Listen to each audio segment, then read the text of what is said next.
വിധി വന്നപ്പോൾ ഞങ്ങളെല്ലാവരും സ്വിച്ച് ഓഫ്, 7-ാം പ്രതി വെറുതെ വിട്ടു എന്ന് പറഞ്ഞപ്പോൾ തന്നെ ഞാൻ പറഞ്ഞു സ്വിച്ച് ഓഫ് ചെയ്തോളൂ, ഇനി അവിടെ നിന്ന് അങ്ങോട്ട് ആർക്കും ശിക്ഷ ഉണ്ടാവാൻ വഴിയില്ല എന്ന് ഞാൻ പറഞ്ഞു. അപ്പോൾ തന്നെ സ്വിച്ച് ഓഫ് ചെയ്തു. അപ്പോൾ ഈ താഴെ ഈ ടി വിയുടെ വോളി അവൾ കേൾക്കുന്നുണ്ടല്ലോ, ഷോക്ക് കിട്ടിയമാതിരി ഇങ്ങനെ ഇരിക്കുന്നുണ്ടായിരുന്നു. ഞാനിനി എന്താ ചെയ്യേണ്ടത് എന്നിങ്ങനെ ചോദിച്ചു. ഞങ്ങളാരും ഒന്നും മിണ്ടിയില്ല. ഇത്രയും കാലം മാറി നിന്നതിന് ശേഷം, അതായത് മുഖ്യധാര സംഘടനകളിൽ നിന്ന് മാറുന്നതിന് ശേഷം ദിലീപിന് ഒരു അവസരം കിട്ടുമ്പോൾ അപ്പം തന്നെ ചേർത്ത് പിടിക്കാൻ തോന്നുന്ന ഒരു പ്രിവിലേജ് ആണ്. ആ അത്രയും വലിയൊരു പ്രിവിലേജ് എങ്ങനെയാണ് ദിലീപിന് കിട്ടുന്നത്? അതിന് പിന്നെ എന്തൊക്കെ കാരണങ്ങളുണ്ടെന്നാണ് നിങ്ങൾ? പണം മാത്രമാണ്. എല്ലായിടത്തും അദ്ദേഹത്തിൻ്റെ പണം മാത്രമാണ്. പിന്നെ എല്ലാ സംഘടനയിലും അദ്ദേഹം മെമ്പർഷിപ്പ് എടുത്തിട്ടുണ്ട്. ഫെഫ്കയിൽ എടുത്തിട്ടുണ്ട്, അമ്മയിലുണ്ട്, പ്രൊഡ്യൂസേഴ്സ് അസോസിയേഷനിലുണ്ട്, എക്സിബിറ്റേഴ്സ് അസോസിയേഷനിലുണ്ട്, ഡിസ്ട്രിബ്യൂട്ടേഴ്സ് അസോസിയേഷനിലുണ്ട്. എല്ലാ സംഘടനകളിലും അദ്ദേഹത്തിൻ്റെ പ്രാതിനിധ്യമുണ്ട്.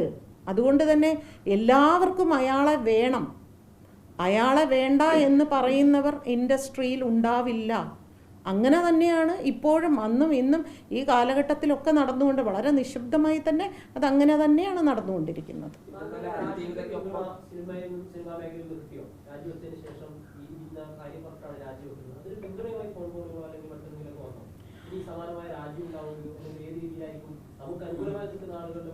ഡബ്ബിംഗ് ആർട്ടിസ്റ്റുകൾ കുറച്ച് പേര് വിളിച്ചിരുന്നു. ചേച്ചി ഇല്ലാതെ എങ്ങനെയാണ് ഞങ്ങൾക്ക് മുന്നോട്ട് പോകാൻ സാധിക്കുക എന്ന് ചിലർ വിളിച്ചിരുന്നു.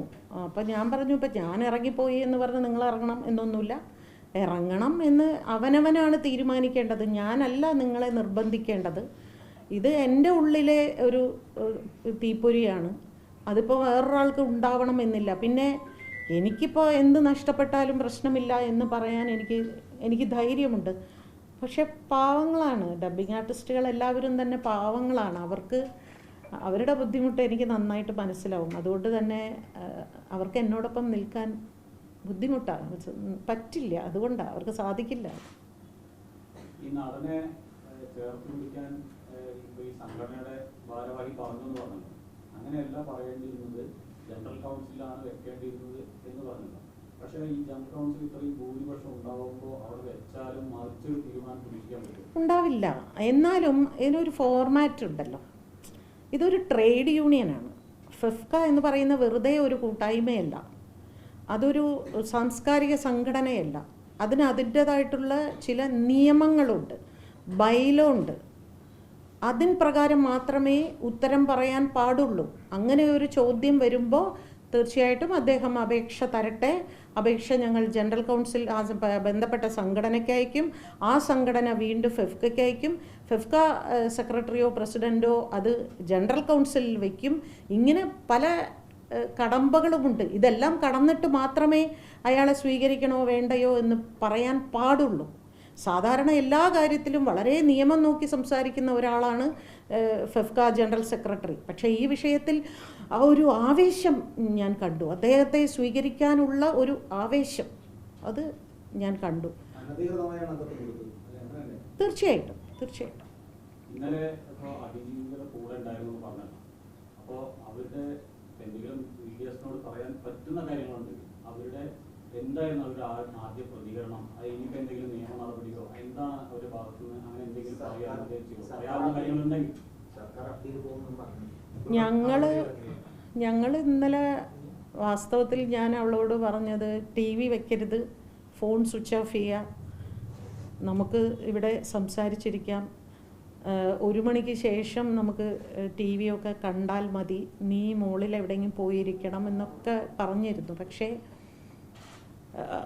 അവളിങ്ങനെ വല്ലാത്ത റെസ്റ്റ്ലെസ് ആയിരുന്നു, ഭക്ഷണം കഴിക്കാതെയും ഉറങ്ങാതെയും ഒക്കെ ഇങ്ങനെ.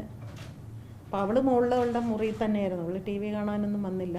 ഞാനും അവളുടെ കുറച്ച് വളരെ അടുത്ത സുഹൃത്തുക്കൾ, ശില്പ, മൃദുല എന്നൊക്കെ പറയുന്ന കുട്ടികൾ, പിന്നെ അവളുടെ ബ്രദേഴ്സ് 2 പേരും ഉണ്ടായിരുന്നു, അമ്മയും. ഞങ്ങൾ മാത്രം ടി വിയുടെ മുമ്പിലിരുന്ന് കണ്ടുകൊണ്ടിരുന്നു.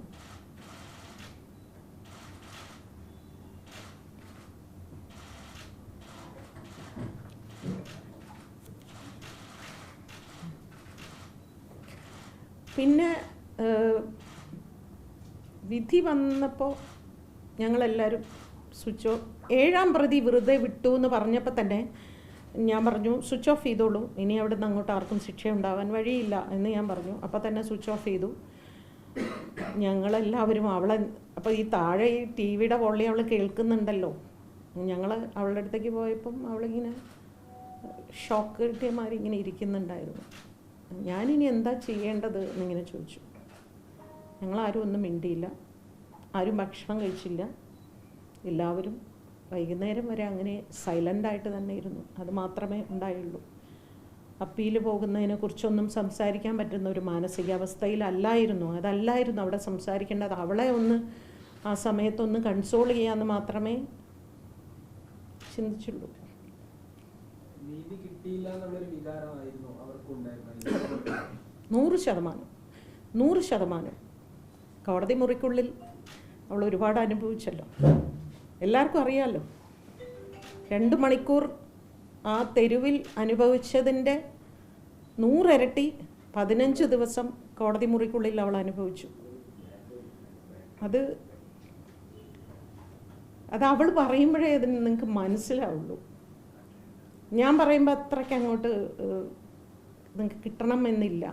ഈ ഇൻസിഡൻറ്റ് നടന്ന സമയം, ആ ഇൻസിഡൻറ്റിനെ കുറിച്ച് എന്നോട് പറയുമ്പോൾ അത് കേൾക്കുക എന്ന് പറയുന്ന ഒരു വലിയ ശിക്ഷയാണത്. അതേപോലെ തന്നെ അവളുടെ ഓരോ കോടതിയിൽ പോയി വന്നിട്ട് ഞാൻ പിന്നെയും അതിനുശേഷം കുറേ തവണ ഞാൻ അവളുടെ വീട്ടിൽ പോയിട്ടുണ്ട്. ഈ വിചാരണ കഴിഞ്ഞതിന് ശേഷം, ട്രയൽ കഴിഞ്ഞതിന് ശേഷം ഓരോ തവണയും ഞാൻ മോളെ എന്ന് എനിക്ക് വയ്യ ചേച്ചി, എനിക്ക് ഇങ്ങനെ പറയും എന്നല്ലാതെ, നമ്മൾ മീഡിയയുടെ മുമ്പിൽ കാണുമ്പോൾ അവൾ ഭയങ്കരമായിട്ട് ചിരിച്ചൊക്കെയാണ് നമ്മൾ കാണുന്നത് ഇൻ്റർവ്യൂ. അല്ല, അവൾക്ക് സർവൈവ് ചെയ്തേ പറ്റൂ.